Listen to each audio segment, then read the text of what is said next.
Hello and welcome back to the truly Bedrock server. Now as you can see I'm over here in the Nether fortress and I've built up this very mini little sheep wool farmy thingy to collect myself some of the goodies, which is going to be used down below. Now also, as you can hear piglins, which is kind of not the point of the whole mob switching thing.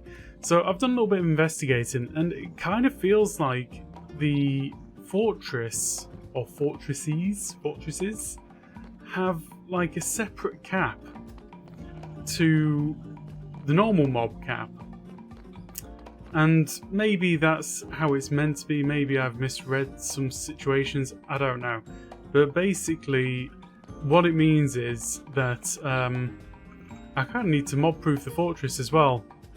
Boo! But I'm going to do this in a smart way. So, as many of you will know, fortresses have designated spawning spots, locations, which are basically relative to the chunk and relative to the piece of the fortress. So some of the pieces will have lots of spawning spots built into them, some of them will have like one. Now thankfully, this is a very simple fortress. It's just a straight run, very many straight runs. Which means that if I find these locations, let's grab a pick and I'll show you. I decided to be safe because I actually died a little bit earlier out here. I went up top, I had my wings on, and a wither skeleton jumped out and beat me up. Which was very surprising. Not because I thought it was completely mob proof, but I thought that I had my chest plate on, but I didn't. I had my wings on and I got wrecked. Anyway, so the point is, down here, this entire run is chunk aligned, which basically means that every 16 blocks there is going to be one spawning location, like that, right there, for whatever mob it is, for any of the fortress mobs. All I've got to do is I've just got to work through this fortress, and fill in all of the spots that I don't want things to spawn in, and leave all of the locations in that area completely clear, or make them safe in a different way, which I might do.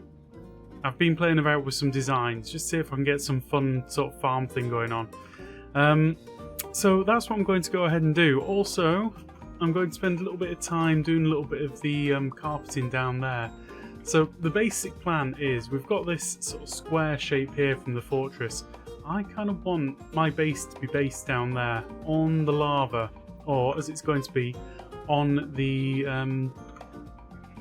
wool, as it's going to be.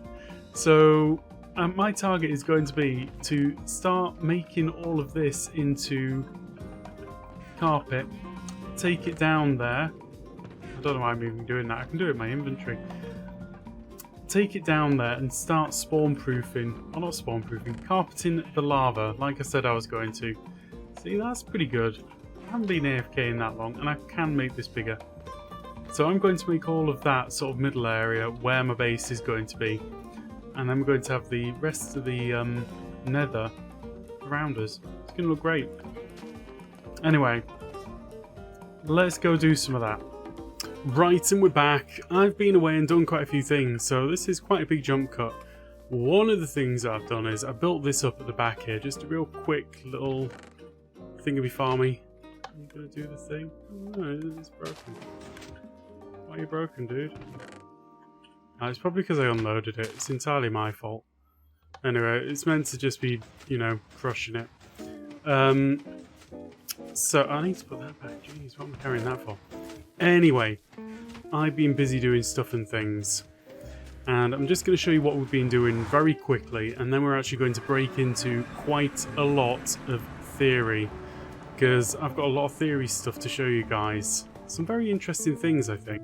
Right, we're back at the fortress, and I'm just going to show you what I've been doing. So firstly, I don't know if I showed this, but anyway, it's there. There's stuff there. Nicey sheepy stuff. I've placed in here stair blocks, which is going to stop the spawns for me in this area. So all of the fortress spawns are now located in that area. There's no nether spawns out here, so basically that's going to be like my special area. Now I'll just quickly show you this.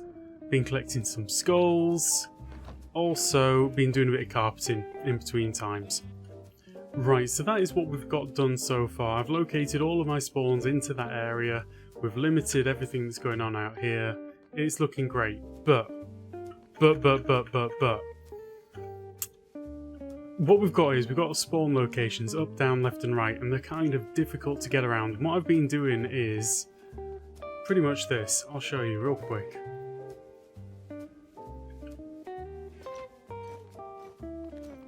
Don't worry, I did say hello to JC. It's fine, it's fine. So I marked out here where the chunks begin, where the spawns can be within. So I've basically been doing this, letting them spawn in, running back and forth, running forward, going boof boof boof, getting the drops, moving on. Not very efficient. Kind of fun, but not very efficient. So I kind of wanted to do a bit more of a deep dive into how the spawns work in a fortress. And let's go and have a look at some of those results. Okay, so this is my test world. This is a creative copy of the server world, and as you can see I've got over here somewhere, we've got pods. Yeah, there we go, we've got the pods down there and in various places, and obviously we've got the fortress all set up here. And this is exactly as it is set up on the server, except from I've done a little bit of idealization. So I've removed all of the blocks within the 2 chunks, or the 4 chunks, 2x2 chunks area, that might be extraneous. I've left the ones above because I can't be bothered.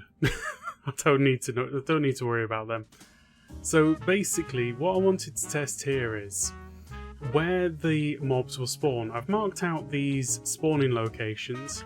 Now, I used our Bedrock to actually find these locations. You can find a video on YouTube by Reed Cartwright, and that will show you the locations. It'll show you how to find the locations in the way which I did. It just gives you a list of numbers, basically. And you just run around and mark out those locations. Now, what I would really like to do is I would like to get as many of these locations onto one floor as possible. Okay? So like, for example, in an ideal world, I'd have one big square over here, which all of the spawning locations would be on. But it ain't just that simple, you see, because the actual spawning locations have a range in which they're going to work. So let me tell you a little bit about how the spawning locations actually work in the first place. So first things first, the fortress is made up of pieces. Each piece is put together like Lego. So hypothetically you've got a split right there in the middle, and then it goes over to the middle of that there, and it connects up, or in fact that could even be 3 pieces. So we've got a spawning location in the middle, a spawning location on the outside, and one in the middle there, which would sort of indicate they would be sort of 3 pieces. So you've got different connecting pieces that all get pushed together in whatever order makes sense. So there's certain pieces which can connect to other pieces in certain places in certain ways. So let's have a look at this. So you've got a crossroads like this, and then you've got this crenulated piece on the end. Now the crossroad is a 19 by 19 piece. 1, 2, 3, 4, 5, 6, 7, 8, 9. And that is where it cuts off. And then the crenulated piece starts. And then down here, where this cuts off, that's where it finishes. And then you've got this pillar thing in between, which is just kind of like generated downwards till it hits a certain amount of something. And I say this is what I believe to be the truth. This is what I believe to be how it works. So we've gone across 10 from the centre there and out, and that's where the crossroad finishes. Now we can see that over here a bit more clearly, hopefully. Go 1, 2, 3, 4, 5, 6, 7, 8, 9, 10. And see that? It's just broken off. So if I do the same here, I've already marked it out as you can see. That's where that piece finishes. Now the spawning locations are placed on that piece relative to the chunk which crosses it. So, for example, we have got a spawning location right here. Let's place that like that. I know that to be a spawning location because I got it from the thing, I've tested it again. That is a spawning location, guaranteed. Now, this is a chunk border, right here, and this is where this piece ends. See? Because that's where the crossroads starts. Just behind this window thing, it stops. Now, right in the middle of that is my spawning location. If, for example, there was a chunk border right here, boom, boom, boom, then I'd likely have a spawn location there and there. Okay, do you see what I'm saying? So where the chunk borders cross the pieces of the fortress is how the fortress creates a spawning location. So if we had an even better one, which would be a chunk border going straight down here, down this line, then I'd likely have a spawning location there and a spawning location there. So we'd have a chunk border going down the middle and then two spawning locations right next to each other, which is ideal in many ways, and I can show you where that has actually happened here in this fortress. So if I come up over here and have a look, you can see we've got a spawn location here which I've marked in and a spawn location here that I've marked in. Both of these I've made unspawnable, but that would indicate to me there's probably a chunk border running right down this line right here. Now thankfully, because of what I've been doing here, I've got it set up. That is the chunk line right there, and it runs off in that direction. If you don't know what chunks are, I'm afraid that's a deep dive. We'll have to do that in another video. But basically, there's a chunk line running down there, and that means there's two spawn locations. There's going to be the chunk running from there over to here somewhere, and in the middle we've got these two spawn locations. Okay, so does that make sense? You've got different pieces of fortress, you've got where the chunks cross them, and the average center of where the fortress piece is versus where the chunk is where you'll get a spawning location. Okay, so like I say, centered. If there's a chunk going right over here, like there is, then it centered it to the piece right there. It doesn't matter if the chunk border was running right down this line, it would still put it in the center of this piece. Okay, so now that you know we've got different types of pieces of fortress, then each one's got a different layout and how it works with the actual spawning locations. So for example here, this is a walkway. This is what I'd call a walkway. We've got a spawn location right here. I've done some testing and you can see that the piece goes down to this line here. Now that green blob right in there is the lowest block that I can get spawns on, or fortress spawns. Below that it's just going to be any old rubbish that I don't want. So we've got a bounding box that goes down to that line there, and then it goes up to this line here. I don't know why the walkway goes up to that line there. It's probably to do with the things it can connect to, not sure. But basically it will spawn it within that bounding box on any of those blocks. And then over here we've got a slightly different piece. This one has got a slightly strange bounding box. It only extends sort of 2 below the ground level. I don't know why that's like that. But it will be able to spawn a mob on this block all the way up to that block right there. Okay, so by using that I can kind of average out where my mobs are going to be able to spawn. So I was having a little bit of a problem over, well, in the real one, where I thought I'd got the mob spawning area right there, but actually it's up there, and that is because it's within that area, and this is the same as this one, so it can actually spawn all the way up to there. Right, so the question is, why do I care about all of this? Why does this matter to me? Well, it means that I can, on average, make the spawning locations much closer to each other in terms of y-axis. So I can have like one big platform with occasional areas where it pops up a fraction for things like this, and then I can just run around and very easily kill things on one level. Okay, so look, I've just talked you through a lot of the theory here. Let's actually show you some of this in actual practice. So what we got going on here, we've got 1, 2, 3, 4 like that, and then that's the top one where it can spawn. Yeah, and then down to there. Now, we can prove this in theory and in practice, in fact. Let's put one block there. And then I'm going to put one block there, and I'm going to take out these blocks so that I can get the wither skeleton spawning. And whatever, you know, I don't want to block out anything here. So we've only got 2 spawning locations, one all the way up there, one all the way down there. Let's step back to about here, which I've measured to be around about 24 blocks away. Yeah, the top one's getting spawned straight away. The bottom one's taking a little bit longer, so let's engage the warp engines. There we go. That's our mob spawning on the lower ones, as well as the top one. Okay, let's disengage that. We'll just fly back a little bit, despawn all of that rubbish that I don't want. Let's fly all the way back in. Right, now to test the theory, you've got to go one beyond. So now we're going 1 above, and we're going to go 1 below. So if I come all the way back here, well actually no, about there. Not seeing any spawns yet, but let's engage the warp drive once again. Right, I'm currently running the game at 50 times speed using Cheat Engine, which means that basically every single second is approximately 1 minute in game. You know, a little bit less, but you know, it's there. Not getting any spawns at all, which proves to me that these 2 spawning locations are outside of the bounding box for the walkway. Pretty simple. Let's disengage that. Let's put all this back because I need to know these things. I need to keep the information.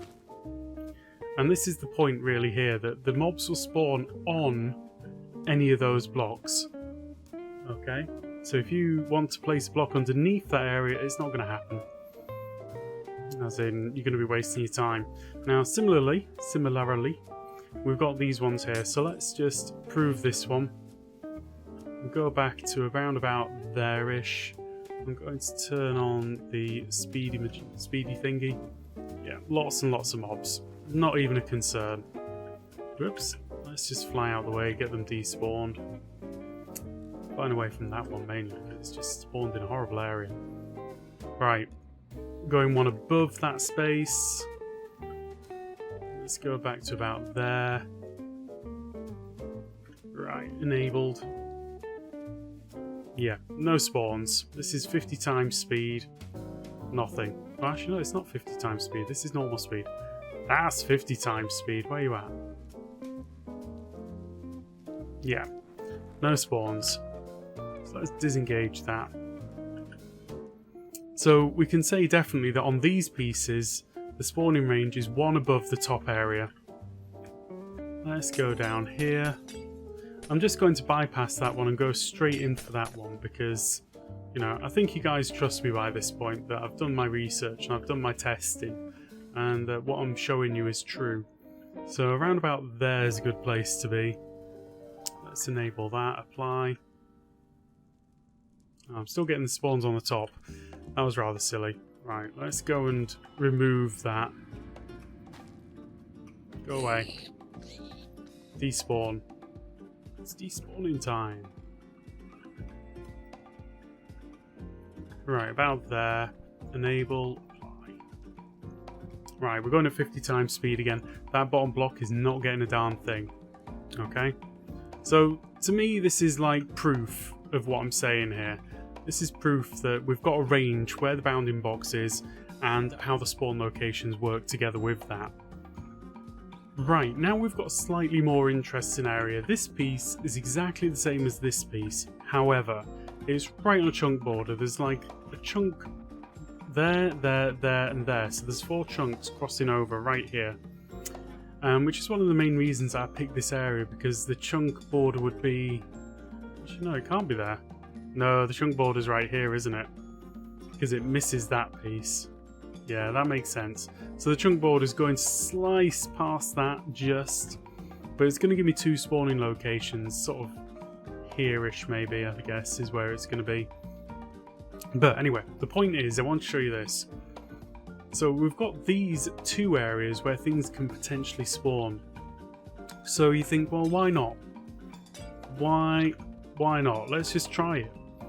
So we've got 2 spawning locations. Because they are separate, I don't want to have interference between the 2 areas, so I'm going to place on these so that when the mobs spawn, they're going to be trapped right where they are and they're not going to move around. We're going to ignore magma cubes because they're jerks and just look for the other ones. So around about there-ish puts me in the sweet spot. Let's enable that speedy uppy thingy. Right, so this is what I'm trying to show you guys. I'm only getting spawns on the very top spot, so it defaults to the highest location that it can. It's ignoring anything lower completely.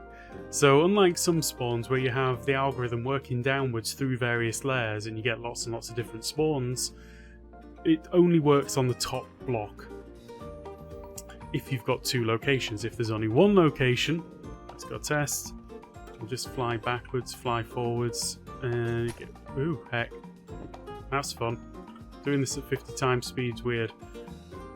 Too far. There. If there's only 1 location, then they go for the lower location. Pretty cool, huh? So, using all of that theory, I can then make this area look a little bit more like this. So I've got a few of the ones which are up too high moved all the way down to here. This is the furthest they'll go. And the ones which were very low I've got moved up to here. So I've got this middle area which I can obviously build into the fortress, make it look real nice, and start using this. I've got the mob spawning turned off at the moment because I wanted to get all of this updated and ready. If I turn it back on,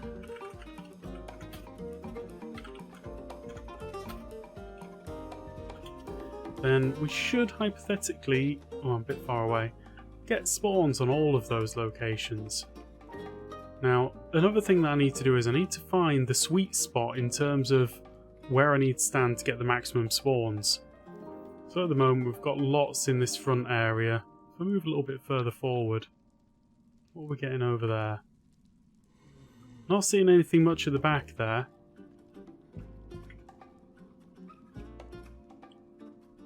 I'll tell you what needs to be done first.